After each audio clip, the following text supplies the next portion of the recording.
So here's a super slimy move from High Intensity Health. Now, why would he purposely leave this part of the quote out? Hey, what is going on, guys? So today we're going to be talking about High Intensity Health in his video titled Vegan Diet Debunked, Side Effects from Avoiding Wholesome Animal Foods Exposed. As per usual, this anti-vegan video is filled with a load of bullshit.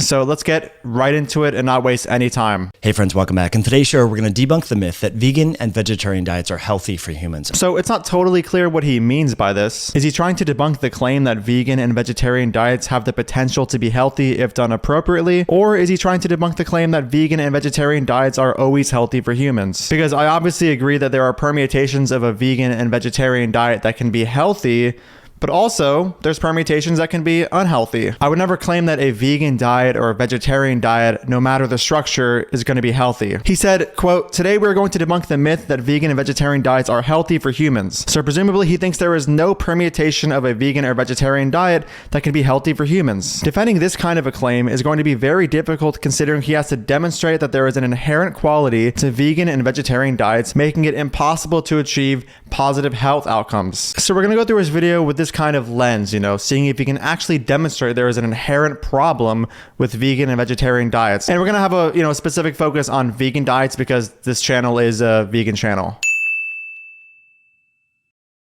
And just to be clear, going over health outcomes of specific vegans with inadequate versions of vegan diets suffering health consequences is not sufficient evidence supporting the notion that vegan diets are inherently unhealthy. This is very similar to how if I were to sit here right now and show you some omnivores who are suffering from some sort of nutrient deficiency because of an inadequate version of an omnivorous diet, this wouldn't necessarily substantiate the claim that omnivorous diets are inherently nutrient deficient. Let's continue with this video. I want to read you some stats and figures and not come at this from a biased perspective because I am an omnivore, but I want to share with you some data and facts because I know a lot of you like science. So we're going to lean on some science from a paper titled Debunking the Vegan Myth, the case for a plant-forward omnivorous whole foods diet that was published very recently in the journal Progress in Cardiovascular Diseases by prominent authors like Lauren Cordain and James O'Keefe. Okay, wait a minute. So he says that he's going to attempt to come at this from a non-biased perspective as an omnivore, and then goes on to cite a review titled Debunking the Vegan Myth, the case for a plant-forward omnivorous whole foods diet. How very unbiased of him. That title definitely isn't inflammatory at all and is surely something a true scientist would say. So his attempt at not being biased as an omnivore is citing all of his information from a review which contains this in the title: the case for a plant-forward omnivorous whole foods diet. Truly amazingly unbiased. And in case you guys don't know, this is a review, but not a systematic review. Review papers commonly summarize the current knowledge on a selected topic. These types of papers are considered narrative reviews. Narrative reviews rarely detail the methods used to select the literature included, nor do the authors typically report the purpose of the review. Narrative reviews may be biased due to inadequate literature reviews or individual beliefs. A systematic review limits bias by disclosing the purpose of the paper, the assembly of the literature, and the appraisal of the study quality. A meta-analysis, which is a specific style of systematic review, quantitatively pulls data from individual studies for reanalysis. Pooling data increases the sample size and improves statistical power. The common representation of a meta-analysis is the forest plot. The forest plot demonstrates the odds ratio of individual studies, the weight each trial contributes to the analysis, and the 95% confidence intervals. Systematic reviews and meta-analyses are not without shortcomings, including issues related to study heterogeneity. Because of their transparency, systematic evaluations of the literature are superior to narrative reviews. Now, to be clear, the paper he cited is a narrative review. So in trying to come across as unbiased, instead of going with a far more rigorous and less biased type of review, he goes with one of the most biased kinds of reviews he could cover. And it gets worse. The paper has been co-authored by multiple paleo diet advocates. Guys, I want to cover the topic of vegan diets today without being biased as an omnivore, so I'm going to cover one of the most biased types of reviews I can, titled Debunking the Vegan Myth, the case for plant-forward omnivorous whole foods diets, which has also been co-authored by paleo diet advocates. Truly amazing levels of non-biased research here, guys. Oh, and by the way, if you're familiar with the channel, you know that I'm not one to typically dismiss research because of bias or conflict of interest. This seems rather lazy. The findings and methodology of a paper is what I think needs to be reckoned with. I'm just pointing out all of this bias because High Intensity Health claims to want to come across us from an unbiased perspective while clearly being extremely biased in his selection process for research. Guys, we are only 16 seconds into his video. Brandolini's law is very strong today. And they go into the many health risks that are linked with a vegan or vegetarian diet that I think hitherto have been under-recognized by the activists that support vegan and vegetarian diets for their proposed improvement in supporting climate change and overall health improvements. But it's important to recognize that there are health consequences, and that's not fear-mongering.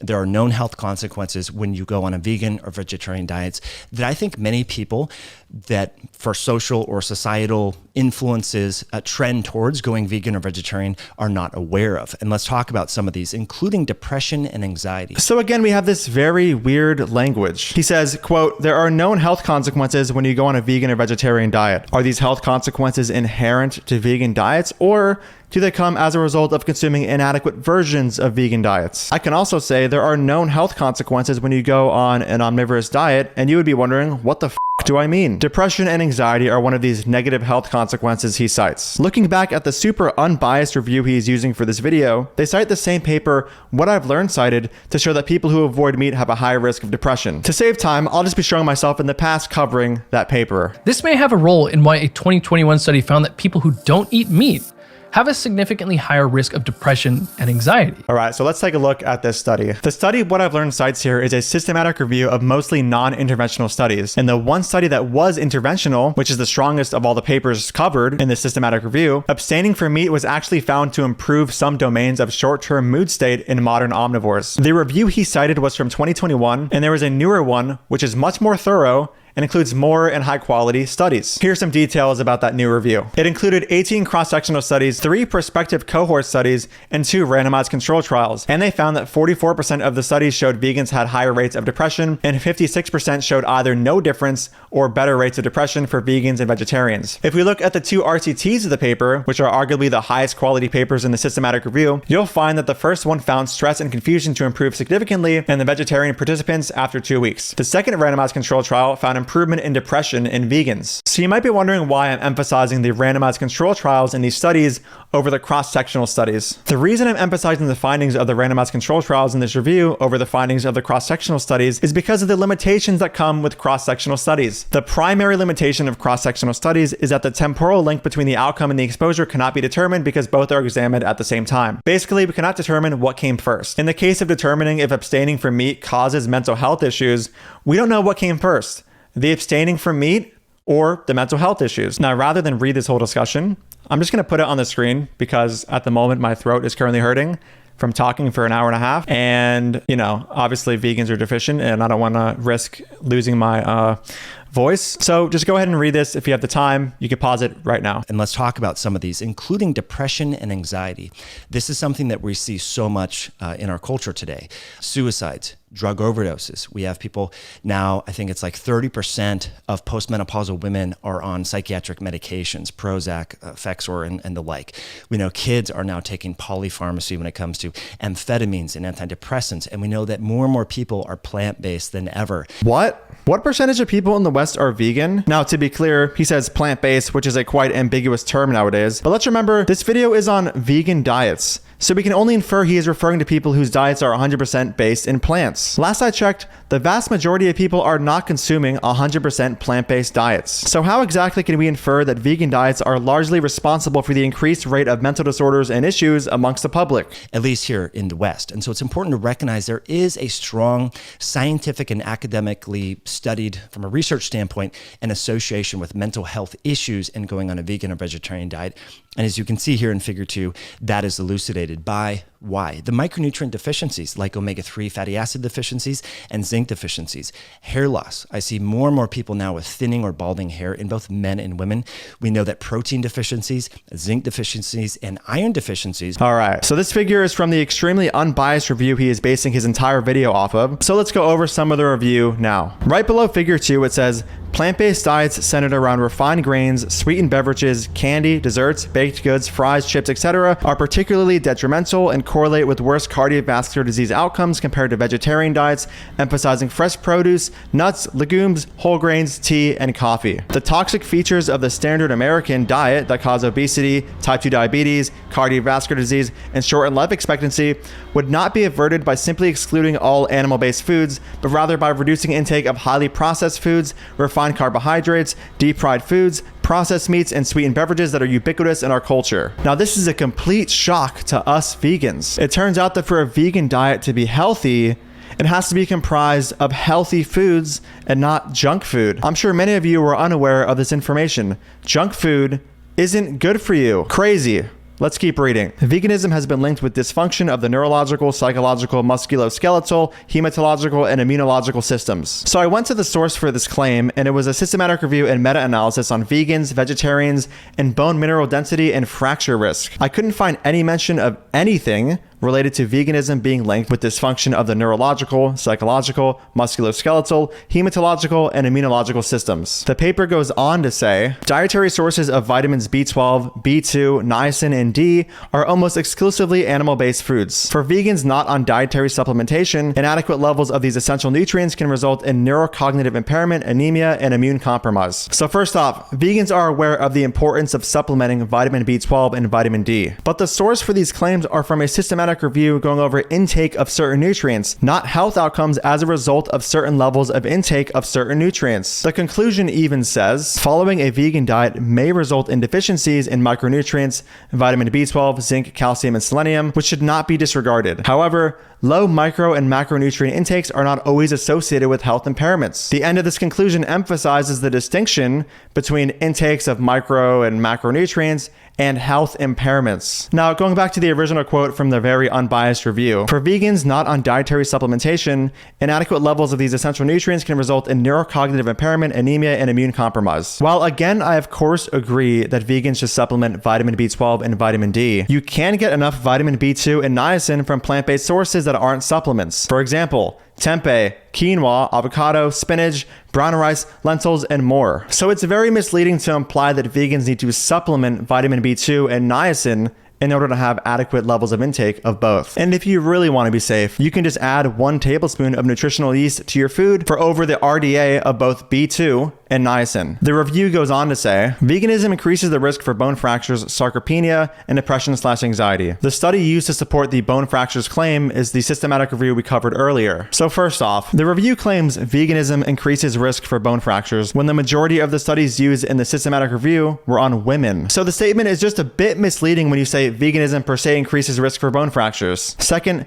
the paper didn't assess for certain factors associated with bone mineral density and fracture risk, including the time that vegetarians and vegans had been following the diet, daily energy intake, number of hours engaged in physical activity, BMI, use of hormone replacement therapy, sunlight exposure, consumption of alcohol, and smoking behavior. The study also didn't assess differences in bone mineral density and fracture rates between pre- and postmenopausal women. And lastly, of all the studies reviewed, only 1 study assessed diet quality. And regarding this 1 study that assessed diet quality, it says diet quality was superior for individuals adhering to a vegan diet as compared with the other diet groups, and there were no differences in bone mineral density among vegans, vegetarians, and omnivores, which suggests that high-quality vegan and vegetarian diets would look similar to that of an omnivore in relation to bone health. In other words, when a vegan is consuming a healthy version of a vegan diet, they are unlikely to have worse bone mineral density than their omnivorous counterparts. So we have to wonder why the authors of this paper wouldn't include this important information concerning the source they used to substantiate the claim that veganism is linked to bone fractures. And then for their claim about depression and anxiety, they cited this paper, whose conclusion literally says, even though vegetarian diets have been associated with better physical health in several studies, at a population level, they have also been associated with depressive symptoms. However, the fact that any food item exclusion was associated with increased risk of depression suggests that the association between vegetarian diets and depression could be only a particular instance of a broader association between depressive symptoms and food exclusion, regardless of food types. This may not apply to very specific food restriction patterns such as a vegan diet, but further studies including a larger sample of participants with a vegan diet are needed. Longitudinal data are also needed in order to examine the temporal direction of this association and to check whether depressive symptoms follow or precede the exclusion of some food items, including but not restricted to animal products. Even this paper admits that it is difficult to make a causal inference in regard to vegan diets and depression because without longitudinal data, we don't know whether depressive symptoms followed or preceded going vegan. This is especially important to think about in regard to ethical vegans. This is because being an ethical vegan comes with constantly being reminded that there is a horrific animal holocaust going on that you ethically oppose. I wonder if this is something that could affect a person's mental health. Who knows? Now, back to the review. It says, quote, infants fed a vegan diet suffer from growth retardation / failure to thrive and are at an increased risk for psychomotor regression, bone fractures, severe vitamin B12 deficiency, marked hypocalcemia with seizures, anemia, respiratory distress with metabolic alkalosis, and death. I tracked down the source for this claim, and it was this paper, which then led to this paper, which is just a paper on moronic parents thinking they can replace breast milk or infant formula with either almond milk, chestnut milk, rice milk, or soy milk. Obviously, you shouldn't replace breast milk or formula with these kinds of milks. The nutritional profile just doesn't compare. It's a bit deceitful that the author of this very unbiased review said infants fed a vegan diet suffer from X, Y, and Z when breast milk is considered vegan. This is just another example of somebody using terrible forms of vegan diets to condemn vegan diets as a whole. Should we now object to omnivorous diets for infants because there's certain omnivores who feed their kids cow's milk instead of, breast milk or formula? Anyway, we're gonna go back to the actual video because if I were to go through all the claims in this paper, this video would be extremely long. But in short, this paper is just fear-mongering over nutrients that vegans can be deficient in if they do not supplement or consume an overall healthy and well-planned diet. This isn't shocking information to any informed vegan. And secondly, it's known that different kinds of diets tend to lack certain important nutrients, and this includes omnivorous diets. From this paper, which is a systematic review on nutrient intake and status in adults consuming plant-based diets compared to meat eaters, it was found that omnivores are at risk for low fiber, polyunsaturated fat, alpha-linoleic acid, vitamin D, vitamin E, folate, calcium, and magnesium, while vegans are at risk of inadequate EPA, DHA, vitamin B12, D, calcium, iodine, iron, and zinc. So both diet groups need to pay attention to specific kinds of nutrients. Amazing. And this is important that one important point that we need to really expand upon here is sarcopenia, loss of muscle mass. Sam and I were just talking offline. Often when you go to a grocery store, you see people that are buying clearly on a plant-based diet, plant-based chips, plant-based cookies.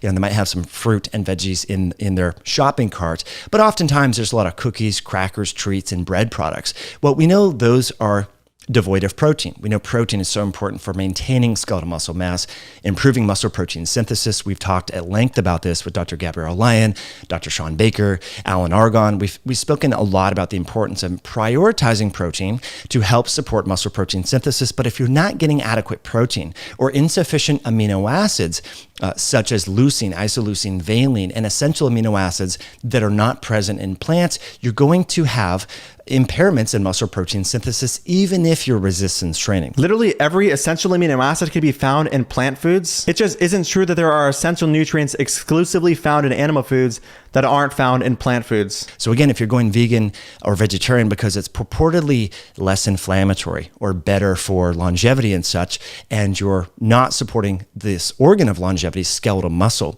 that is going to be a problem because inevitably, as you age, you lose muscle. So we need to support that and consider adequate protein enriched in amino acids that are known to stimulate muscle protein synthesis, like leucine, isoleucine, and valine, which are not found in most plant-based products. So that's really important to recognize. What is he talking about? Leucine, isoleucine, and valine are all found in plant-based products. Also, he doesn't cite a source for this claim, but whatever. Go on Chronometer and look up any plant-based food and you will find the existence of all three of these amino acids. It should also be mentioned, just because it's kind of funny, that there is more leucine per 100 calories of tofu than there is in beef. I will throw in there, we know that creatine is a conditionally essential nutrient. We know that about 17% of Americans consume no creatine whatsoever. Why is that? Because creatine is found in animal-based products. It's found in breast milk. It's found in red meat, a little bit in chicken.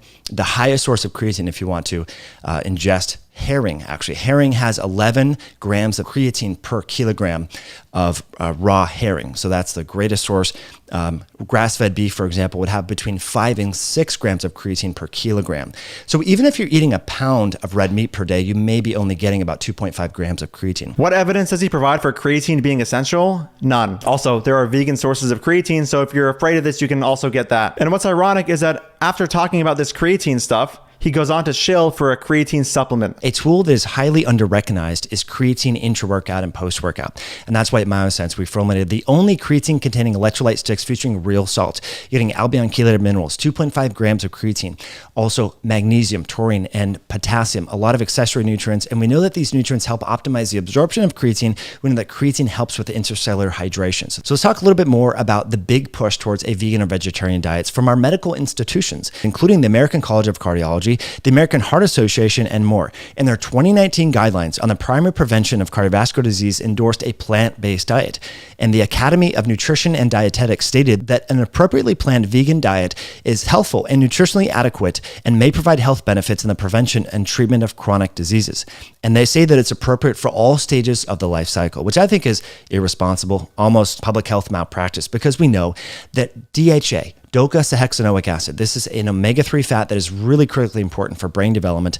If you're eating a vegan or vegetarian diet, mom and dad are eating that way, and there's insufficient levels of this critically important long-chain omega-3 fat that is important for helping babies' brains develop and improving cognition and focus and reducing the prevalence of ADD and ADHD and possibly even autism, that is not a good thing. Also, we know that iodine is going to be void, as we talked about, in a vegan or vegetarian diet. Okay. He says he takes issue with the Academy of Nutrition and Dietetics saying that an appropriately planned vegan diet is suitable for all stages of life, and then goes on to list 2 nutrients that a not appropriately planned diet may lack: DHA and iodine. Pregnant mothers can supplement both DHA and iodine, and both would be part of an appropriately planned vegan diet. This part really is just so bizarre. Imagine an association said a well-planned omnivorous diet is suitable for all stages of life, and I was like, well, you know what? I disagree with this because omnivores can be low in fiber. It's like, dude, they said a well-planned omnivorous diet.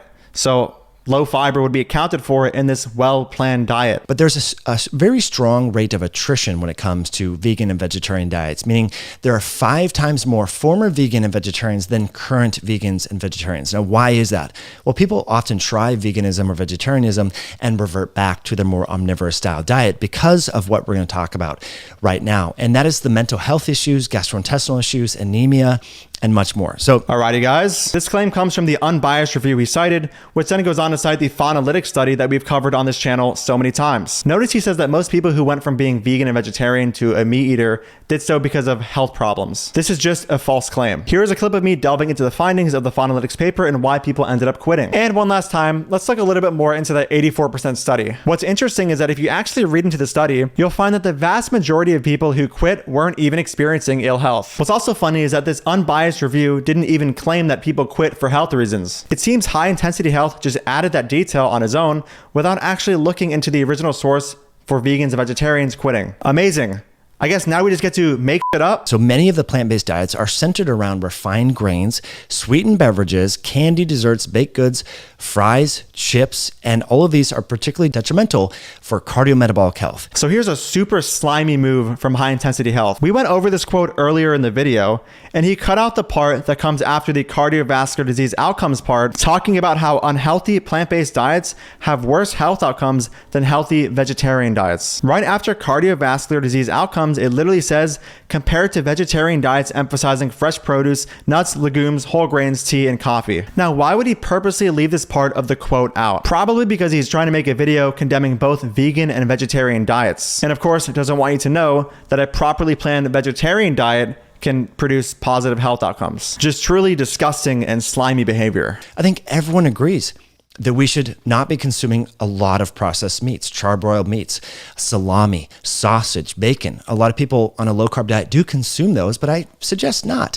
Having more organ meats, eating nose to tail, slowly cooking your meats in a crock pot, slow cooker, having farm-fresh eggs and the like. I think that's really important. So we need to add a little bit more nuance here. The man says we need to add a little nuance here, yet just moments before, he excluded the pro-vegetarian part of the quote he was trying to cite. And I think it's important to recognize the incidence of psychiatric diagnosis among 4,181 adults.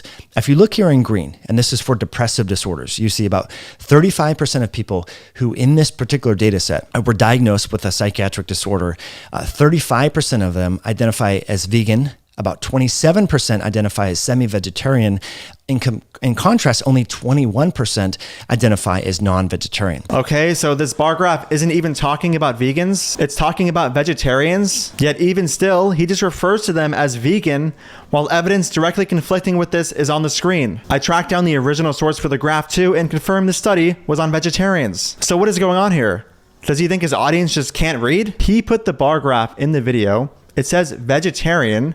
And while he has the picture of the bar graph in the video, he says that it's vegans. 35% of them identify as vegan. 35% of them identify as vegan. 35% of them identify as vegan. All right, guys, I'm going to end the video here. We're only about halfway through his video and I found an insane amount of errors. I think as a general heuristic, you shouldn't trust anything this guy has to say about vegan diets being unhealthy. But hey, at least he tried to come across as unbiased while selecting one of the most biased forms of reviews he could. Amazing stuff. Thank you guys so much for watching. If you support my work and want to get early access to it, you can click the link in the pinned comment and support me on Patreon. And if you don't know, I do have a book going over most, if not all, of the anti-vegan arguments you're going to hear online. If you want to get that as well, that'll be linked in the pinned comment. Thank you again for watching, and I'll see you in the next video. Dude. Fuck off, I don't want anything to do with you. Don't ever speak to me again. You're a fucking piece of shit. Even vegans don't get your weird, stupid wannabe sense of irony here. Who is your audience? Nobody gets these dumb jokes. Dude,